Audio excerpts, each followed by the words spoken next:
So today we're going to be going over reviewing adding and subtracting rational expressions. Well, first I want to say that adding and subtracting rational expressions is like adding and subtracting fractions. We need a common denominator. So in example A, we have a common denominator. So we write the denominator and we add the values in the numerator. 10 over 2x can be simplified more. Final answer is 5 over x. In B, we have a common denominator, so we write it x minus 4. We write 3x, and then we write minus 6x, because we have to distribute that negative that's in front of that expression, and we distribute that to the 2, and it becomes negative 2. We simplify, and voila, here we go. If you want to take this a step further, you could pull out the negative and in parentheses put 3x plus 2 over x minus 4. It's your call.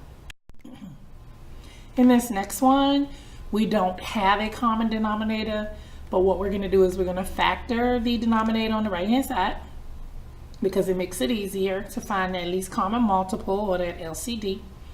So we're going to go ahead and factor that. We're going to pull out a GCF of 3x squared. So we still don't have a common denominator, but we're going to find the LCD, and it is 3x to the third power 2x plus 1. 3x to the third power times 2x plus 1. Now understand, when we are creating this LCD, we want the denominators to be eliminated. So you just have to make sure that you think through this. Will this LCD eliminate my denominator? So the first part, 4 over 3x to the third power, we know that the 3x to the third power and the LCD would cancel. So I'm just going to put in 2x plus 1 at the top and at the bottom. And on the other side, it has everything except for x to the third power. So in order to get x to the third power, I just multiply both sides by x, because everything else in the LCD will cancel out. Once I do that and I distribute, this is what I get. I write it in standard form, highest powers in the front.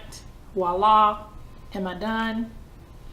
No, I can bring out a GCF. You always want to bring out where you can, because you never know if something else is going to cancel. And maybe it won't, but you won't know unless you do it. So there we go with our final answer.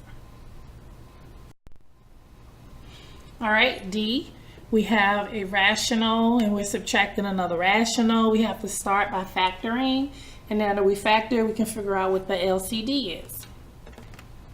So the LCD is going to be the expression x plus 3 to the second power. Now understand that, because some of you are thinking, well, wait a minute, why is it to the second power?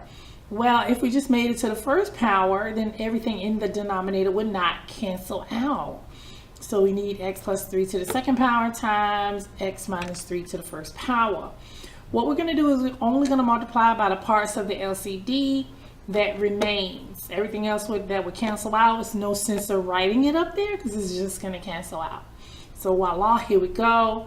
Pay attention to that negative. We're subtracting a fraction from another fraction. So yes, we're going to have to distribute. When we distribute that negative, we get negative x and negative 3 on the very end. We will combine like terms, and voila. Here we go. Whoa, what is this? Well, this is a fraction within a fraction within a fraction. Now, how many fractions do you see in this problem? I see 1, 2, 3. I see 4 fractions. So this is called a complex fraction. So we're going to talk about simplifying complex fractions. You're going to do the addition and subtraction steps to simplify each half of the large fraction. Once you have a single fraction divided by a single fraction, it's less complex. So what we're going to do is we're going to multiply by the reciprocal of the second fraction instead of dividing. So dividing fractions, we always keep the numerator and multiply by the reciprocal of the denominator. So that's all step 2 says. But the best way to do it is to start. So we have a fraction and a fraction and a fraction and a fraction. So here we go. We have one fraction at the top, so we're going to leave that one alone. At the bottom, we have a fraction plus a fraction. So what we're going to do is we're going to multiply by the parts in the LCD. That's going to help us get a common denominator. So here we go. So the top stays the same. And when we multiply x plus 1 times 1, we get x plus 1.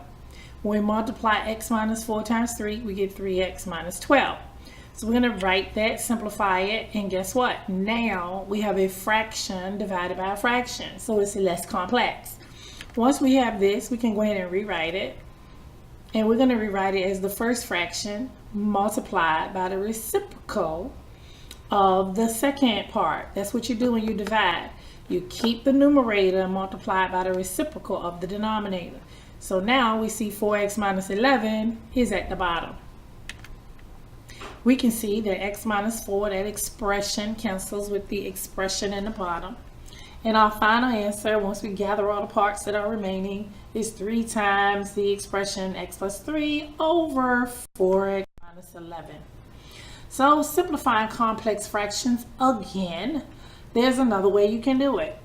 You can find the LCD and you can multiply each fraction by the LCD over 1 and then simplify. So I'm giving you yet another way to process these problems. Figure out which one is best for you, and that's the one you can do. And sometimes it may change depending on the problem. So we're going to do the last one that we just did over again, but in a different way. So here's the problem.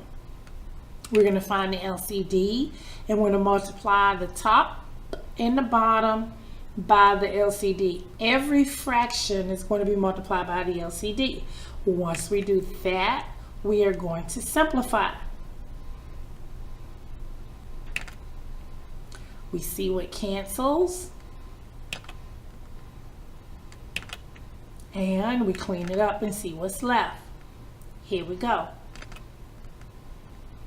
We distribute in the denominator.